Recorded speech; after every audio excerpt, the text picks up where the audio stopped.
o Estado é laico ou ele é ateu? O Estado é laico. O Estado é laico porque, oficialmente, o Brasil optou por não convencionar uma religião como oficial do Estado, né? Celebrando uma separação entre a figura do Estado, né, e a figura religiosa, como organizações diferentes, não divergentes.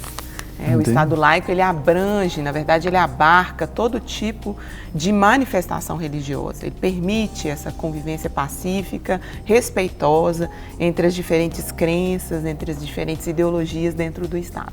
Até porque, por exemplo, na Carta Constitucional, ali, a menção a Deus, por exemplo, nas nossas cédulas, está ali, Deus seja louvado, foi uma forma de abarcar mesmo todas as religiões, sem que fizesse distinção de uma em detrimento da outra. É por aí, não é? Exatamente, é a questão mesmo do respeito à diversidade, né? Apesar de fazermos menção, né, a essa figura de Deus que pode ser representada das mais diversas formas, né, nas religiões, a Constituição Federal, ela optou no seu preâmbulo, que é o texto inicial da Constituição, em fazer menção, né, de que ela seria promulgada sob a proteção de Deus, além de outras simbologias que são factíveis de serem percebidas no nosso cotidiano, né? Nós acabamos de falar aí da questão dos feriados. Sim. E muitos deles têm características religiosas. Cunhos religiosos.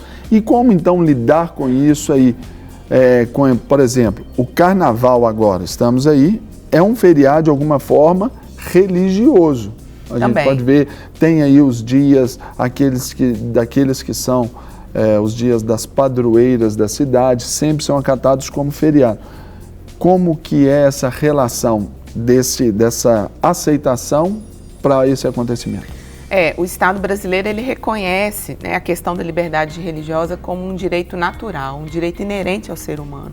Entende que o ser humano, ele tem direito a essa expressão, né, da sua dignidade, parte da sua dignidade, e faz parte da dignidade a questão da liberdade religiosa, né? Então, como a maioria do nosso país, né, ela é católica, existe essa predominância na questão dos feriados religiosos, né, justamente por reconhecer que grande parte dos cidadãos brasileiros, né, confessa essa religião e, em virtude disso, há necessidade de expressões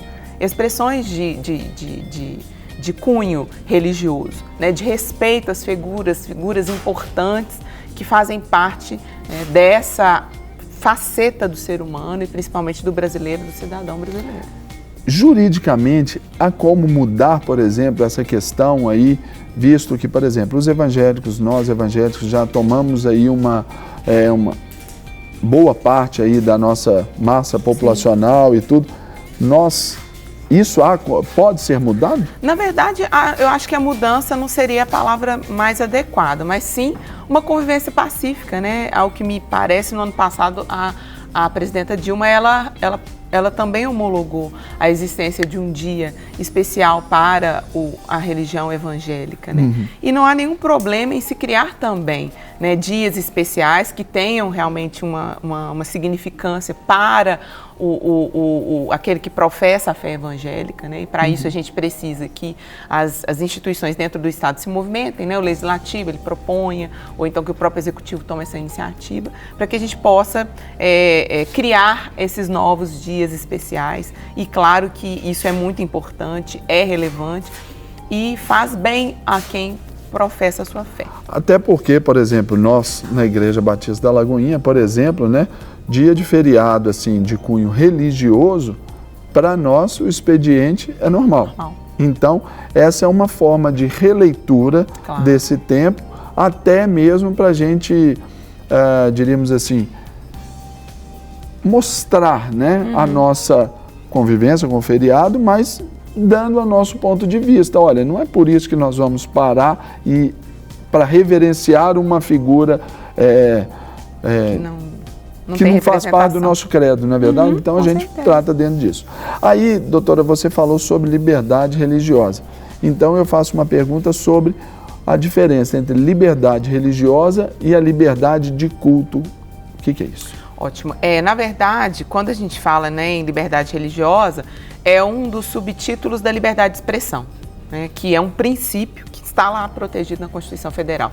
A nossa Constituição, na maioria das vezes, ela não trata de questões práticas, né? Essas questões práticas, elas vêm nas legislações infraconstitucionais. A Constituição, ela trata de uma forma principiológica desses assuntos. Então, quando a gente fala sobre liberdade de expressão, a gente fala sobre liberdade religiosa, nós estamos falando de um princípio, de algo mais etéreo, né? É uma convicção, a proteção à minha convicção religiosa, né? A proteção ao que eu acredito como fé. A liberdade de culto, ela já tem uma natureza mais prática. E né? específica. E específica. E aí nós temos que levar em consideração que nenhum princípio dentro de um Estado democrático, ele é absoluto.